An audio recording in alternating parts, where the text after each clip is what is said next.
Worth लगता भी है, नहीं भी लगता। आप एक बार पैसे डाल के तो बाइक तो ले लोगे, बट आपको सर्विसिंग के लिए देखना पड़ेगा। तो अगर आप उसकी सर्विसिंग के लिए जा सकते हो, आपको पता है, माइंड मेकअप है कि आपको 7 to 10,000 रुपीज़ सर्विस चार्ज आएगी, तो you can go for it, surely go for it. But otherwise मैं यही बोलूँगा कि अगर आपको लग रहा है सर्विस एक्सपेंसिव साइड पे, तो आप इसके साथ मत जाओ। इससे बेटर ऑप्शन अगर आपके पास चाहते हो आप, तो आप RR 310 का BTO वर्जन ले सकते हो।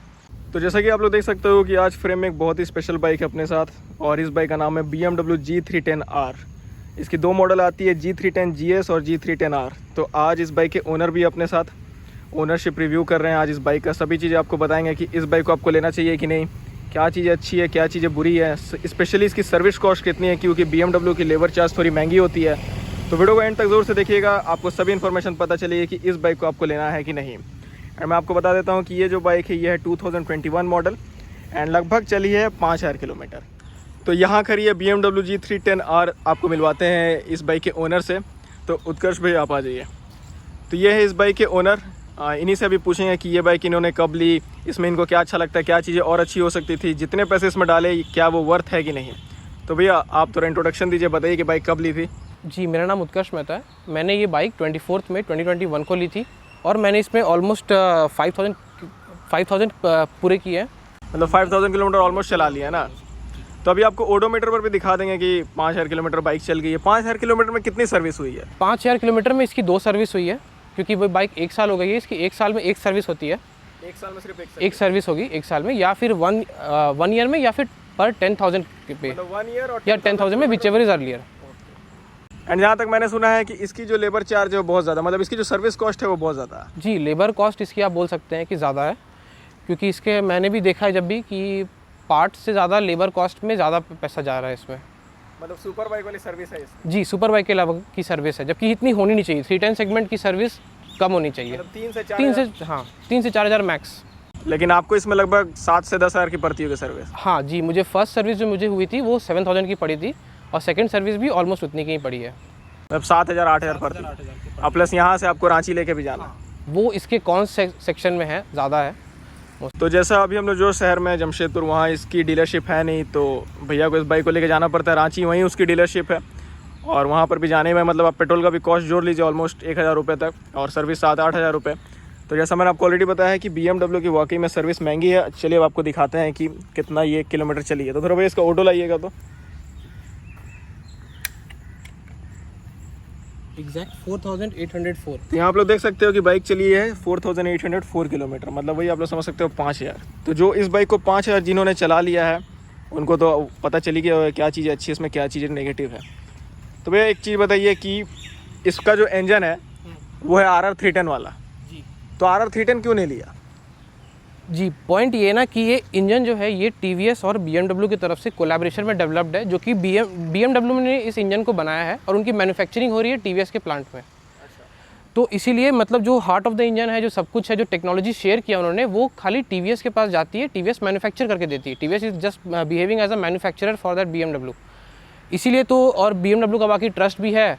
और TVS से मुझे एक्चुअली TVS RR जो थी, अगर उसकी कोई नेकेड वर्जन होती तो मैं वो ले लेता। बट पॉइंट ये है कि मुझे हमेशा नेकेड बाइक ज़्यादा अच्छी लगती है कंपेयर टू फेयर्ड बाइक्स, इसीलिए मैंने इसकी तरफ गया। आपको नेकेड बाइक चाहिए? मुझे नेकेड बाइक चाहिए थी। आपको नेकेड बाइक चाहिए थे, तो RR 310 में तो नेकेड था नहीं जी, तो इसलिए आपने ये बाइक उठा लिया। एंड दूसरी बात कि इसका एक एडवेंचर मॉडल आता है G310 GS करके, तो उसको नहीं लेने का वजह? उसको नहीं लेने का बस एक ही वजह था कि मेरी हाइट उतनी हाइट नहीं थी, कि काफ़ी वो एक्चुअली बाइक की सीट हाइट बहुत ज़्यादा है। उस पर बैठने के लिए भी हमें फुटपैक पे चढ़ के बैठना पड़ता है। मेरे फ्रेंड्स के पास है तो वो काफ़ी ऊँची है। तो चलिए एक और इम्पोर्टेंट बात कि ये बाइक आपको माइलेज कितनी दे देती है? ऑन पेपर क्लेम माइलेज तो इसका ऑलमोस्ट 32 के बराबर का है, बट मुझे सिटी में 27 to 29 मिल जाती है अगर मैंने इसे अच्छे से चलाया। अगर मैं इसे काफ़ी रफ चलाता हूँ तो मुझे 25 तक भी मुझे ड्रॉप हुई माइलेज, 24-25 तक। सबसे कम माइलेज आपको कितनी? 24 मिली है मुझे, सबसे कम।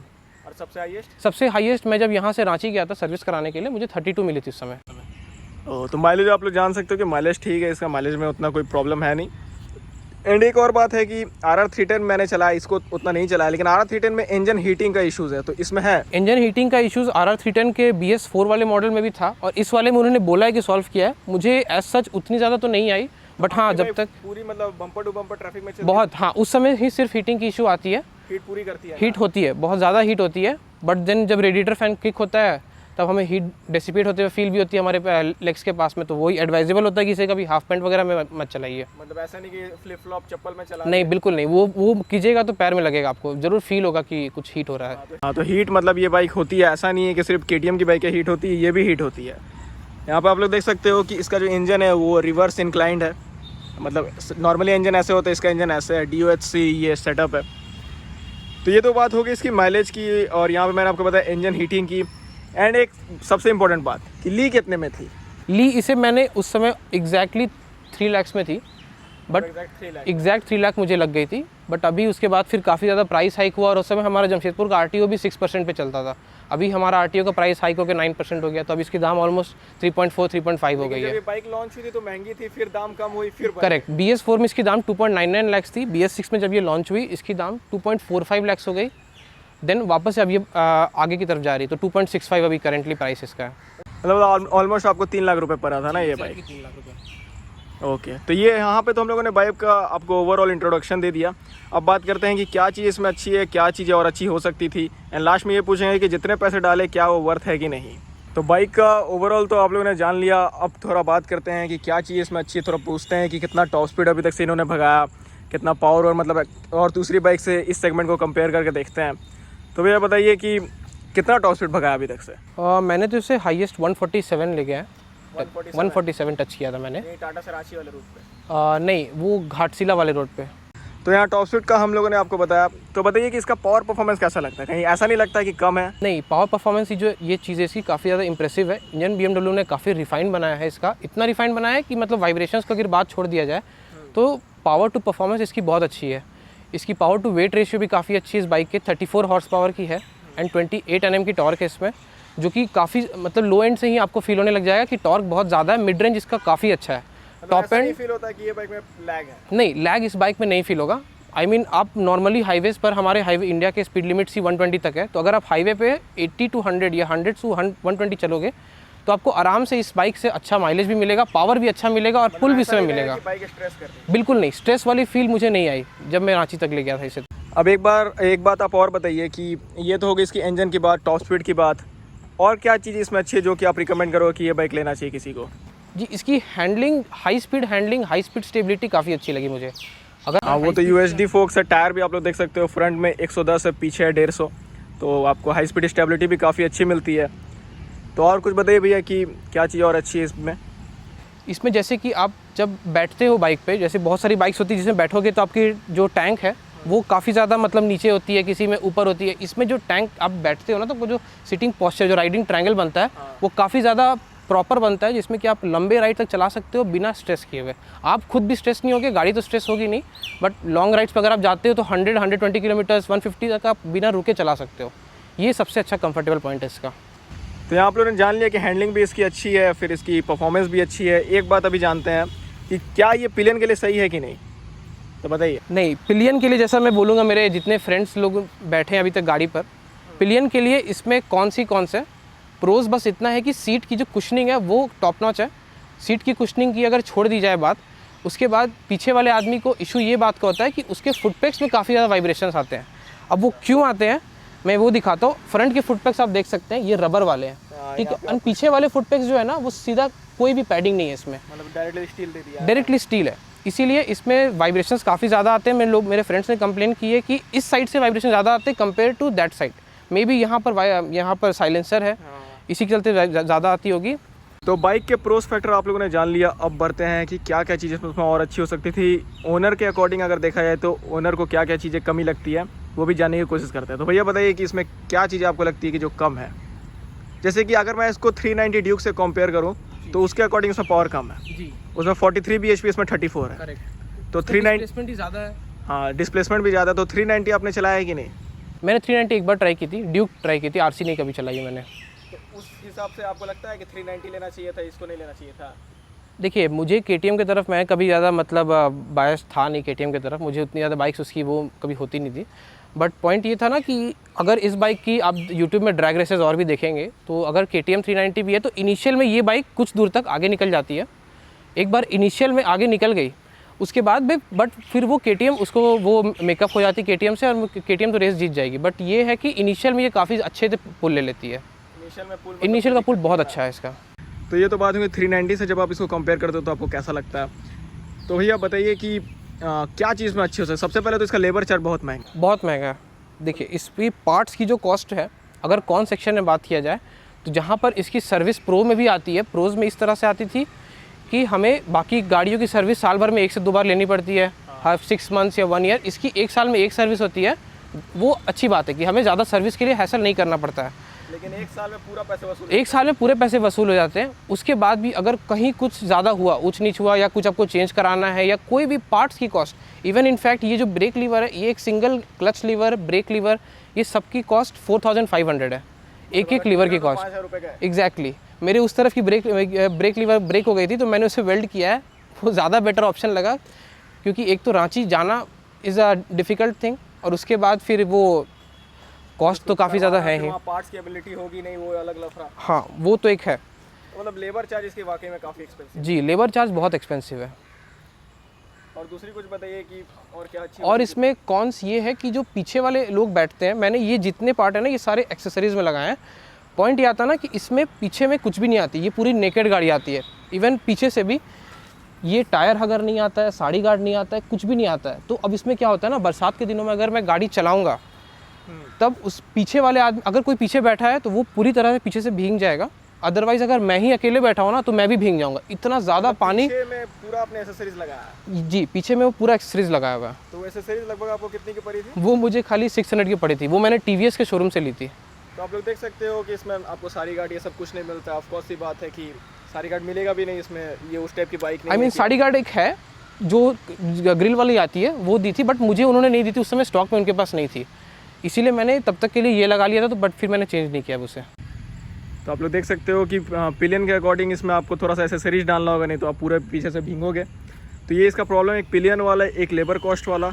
एंड तीसरी चीज़ मेरे को अपने अकॉर्डिंग लगती है कि फीचर्स की इसमें थोड़ी सी कमी है, फीचर्स होनी चाहिए थी। जी फीचर्स और होनी चाहिए थी। जैसा आप देखते हो कि 310 में आपको बहुत सारे फीचर्स मिलते हैं, तो इसमें बहुत, उसमें तो काफ़ी फीचर्स है। आई मीन उसके अगर आप टेक्निकल पर्सपेक्टिव की बात करोगे ना, तो उसमें जो टायर्स आते हैं वो भी सेम मिशलिन ब्रांड के आते हैं, बट वो रोड 5 टायर्स है, उनकी ग्रिप इससे फार सुपेरियर है। इसमें पायलट 5 आते हैं और पायलट की जो मतलब है, उतना आप वेट अगर सिचुएशन में आप गाड़ी चलाओगे तो उतना ज़्यादा आपको ग्रिप प्रोवाइड नहीं करेगी जितनी रोड 5 से आपको ग्रिप मिलेगी। मतलब टायर का भी कॉन्फ़िगरेशन उसमें ज़्यादा अच्छा है ना? हाँ ब्रांड सेम है, बस वही है, एक ऊपर नीचे का अपग्रेड है उसमें। एक मैं लास्ट क्वेश्चन भैया से ये पूछना चाहूँगा कि ब्रेकिंग कैसी है? जैसे कि KTM सीरीज़ की ब्रेकिंग काफ़ी अच्छी होती है, इसकी ब्रेकिंग कैसी है? जी इसकी ब्रेकिंग की जो ब्रेक फीडबैक है वो काफ़ी अच्छा है। आई मीन मैं तो शार्प है ना ब्रेकिंग, मतलब कहने का मतलब है। जी ब्रेकिंग बहुत शार्प है, आपको फील भी मिलेगा पूरा। अब जब ब्रेक बाइट होगी ना तो आपको फील भी मिलेगा और आपको पेडल से फीडबैक भी आएगा, वो सब कुछ में ये सॉर्टेड है। बट मुझे यही एक चीज़ लगी, अब जैसे मेरा ड्राइविंग स्टाइल हो सकता है ऐसा हो कि मेरी पीछे वाली ब्रेक पैड जो है वो 4000 रुपये ही ख़त्म हो गई थी, 4000 रुपये ख़त्म हो गई थी। ब्रेक पैड का कॉस्ट कितना था? ब्रेक पैड का कॉस्ट, जी अब ये पार्ट है सर्विस पे कि ब्रेक पैड का कॉस्ट जो सर्विस सेंटर ने मुझे बताया था वो 1430 कुछ रुपीज़ थी। और 1500 रुपये के ब्रेक सिर्फ पीछे के ब्रेक पैड्स, आगे के तो मैं बाद में बताता हूँ। पीछे के ब्रेक पैड्स उतने के थे, तो मैं क्या किया, TVS के जो सेम RR 310 में ब्रेक पैड आते हैं मैंने उसे लगा लिया। 200 रुपीज़ की लगी मुझे और बिल्कुल सेम परफॉर्मेंस है और सेम ब्रेक पैड है। मैं जो ब्रेक पैड निकले मैंने कंपेयर किया, सेम ब्रेक पैड आते हैं। मतलब RR 310 की ब्रेक पैड 200 रुपये की जी और इसकी 1500 रुपये की है, जबकि सेम ब्रेक कॉन्फ़िगरेशन है, सेम कंपनी, सब कुछ सेम है। हाँ वो तो डिस्क का साइज, कॉन्फ़िगरेशन सब सेम है। तो ये ट्रिक आप लोग भी आजमा सकते हो, खाली आप पार्ट्स लगा सकते हो कि पूरी बाइक उठा के सर्विस सेंटर में मत ले जाइएगा TVS की, ये तो बाइक को ख़राब कर देंगे वो लोग। तो यहाँ आप लोग देख सकते हो कि ये ट्रिक आप भी कर सकते हो अगर आपके कुछ इसमें पार्ट मतलब मैकेनिकल पार्ट्स ख़राब हो जाती है, तो you can also put the parts of RR 310 as well. इसमें आगे के जो ब्रेक पैड्स है ना, मैं वो बोलना चाहूँगा कि आगे के ब्रेक पैड्स आप TVS से लो या BMW से लो, उसकी प्राइस 2500 है। 2500 इसीलिए है ना क्योंकि वो ब्रेक पैड्स तो काफ़ी बड़े हैं, प्लस वहाँ पर पॉइंट ये आ जाता है कि ब्रेक पैड जो आगे के वो कॉपर के है काफ़ी ज़्यादा। मैंने एक दुकान में दिखाया तो उन्होंने बोला कि भैया ये ब्रेक पैड्स पूरे कॉपर के हैं, इसीलिए इनकी प्राइस काफ़ी ज़्यादा हाई है। मतलब 310 और इसके दोनों के ब्रेक पैड सेम है, इसीलिए आप वो वाले ब्रेक पैड्स कहीं से भी लो तो आपको प्राइस सेम पड़ेगा। तो यहाँ आप लोगों ने जान ही लिया कि हल्का फुल्का आप लोग टिप्स एंड ट्रिक्स का कर सकते हो इस्तेमाल, सभी चीज़ें नहीं कर सकते, लेकिन पीछे में आप लोग भले 310 की यूज़ कर सकते हो। तो जैसा हम लोगों ने आपको इस बाइक के प्रोस फैक्टर बताए, कॉन्स फैक्टर बताए, अब ये चीज़ पूछते हैं कि 3 लाख रुपए की ये बाइक है, तो क्या 3 लाख रुपए आपको वर्थ लगते हैं कि नहीं? क्या ये बाइक आप दूसरे को रिकमेंड करोगे कि नहीं? मैं ये बोलना चाहूँगा कि ये बाइक 3 लाख में जिस प्राइस पॉइंट पे ये आती है, उस प्राइस पॉइंट पे मुझे वर्थ इसलिए लगता है क्योंकि आप वर्थ लगता भी है, नहीं भी लगता। आप एक बार पैसे डाल के तो बाइक तो ले लोगे, बट आपको सर्विसिंग के लिए देखना पड़ेगा। तो अगर आप उसकी सर्विसिंग के लिए जा सकते हो, आपको पता है माइंड मेकअप है कि आपको 7 to 10,000 रुपीज़ सर्विस चार्ज आएगी, तो you can go for it, surely go for it. But otherwise मैं यही बोलूँगा कि अगर आपको लग रहा है सर्विस एक्सपेंसिव साइड पे, तो आप इसके साथ मत जाओ। इससे बेटर ऑप्शन अगर आपके पास चाहते हो आप, तो आप RR 310 का BTO वर्जन ले सकते हो। BTO में आपको काफ़ी ज़्यादा फीचर्स मिल जाएंगे, एडजस्टेबल सस्पेंशन मिल जाएगा। अगर आपको ब्रांड चाहिए, सिर्फ BMW ब्रांड चाहिए, देन आप सिर्फ इस ब्रांड के साथ जा सकते हो। अदरवाइज मतलब कहने का मतलब है कि अगर आपको प्रीमियमनेस चाहिए, क्वालिटी चाहिए, तब आपको इसके साथ जाना चाहिए। लेकिन सर्विस को ध्यान में रखना है, क्योंकि सर्विस थोड़ी इसकी महंगी है, महंगी साइड पे आती है। बट वही है, आप वो भी फिर सोच सकते हो कि साल भर में एक बार होती है, तो आप जिस तरह से सोच सकते हो। हाँ, मतलब आपको अपने अकॉर्डिंग जज करना होगा कि आप क्या साल में 10,000 रुपये दोगे, कि या फिर आप 6 महीने में 5-5 हज़ार रुपये दोगे। तो उस अकॉर्डिंग आपको देखना होगा। बात बाकी क्वालिटी, फिट एंड फिनिश आप लोग देख सकते हो, बाइक एकदम टॉप नॉच है। तो ये था दोस्तों BMW G310R का रिव्यू। सभी चीज़ें हम लोगों ने आपको बताने की कोशिश की है। 5,000 किलोमीटर ऑलमोस्ट ये बाइक चली गई है। क्या चीज़ अच्छी थी, क्या चीज़ नेगेटिव थी, सभी चीज़ें हम लोगों ने आपके साथ शेयर की। ये थे बाइक के ओनर उत्कर्ष भैया की ये बाइक थी। तो जैसे ये बाइक को ये और चला लेंगे 10-15 हज़ार किलोमीटर, फिर से हम लोग इनसे कॉन्टैक्ट करेंगे, ताकि मैं आपको और अच्छे से बता पाऊँ कि इस बाइक का और क्या इनका अच्छा यूज़र एक्सपीरियंस है, क्या चीज़ें और इनको फील हो रही है। तो आज के लिए G310R थी अपने साथ। तो अगर आपको वीडियो अच्छा लगता है तो लाइक शेयर सब्सक्राइब जरूर से कर लीजिएगा। भैया का बहुत बहुत थैंक यू वीडियो में आने के लिए। एंड जैसी बाइक और चलती है तो फिर हम लोग आपको इस बाइक को ज़रूर से दिखाएंगे फिर से चैनल पे। तो आज के लिए बस इतना ही।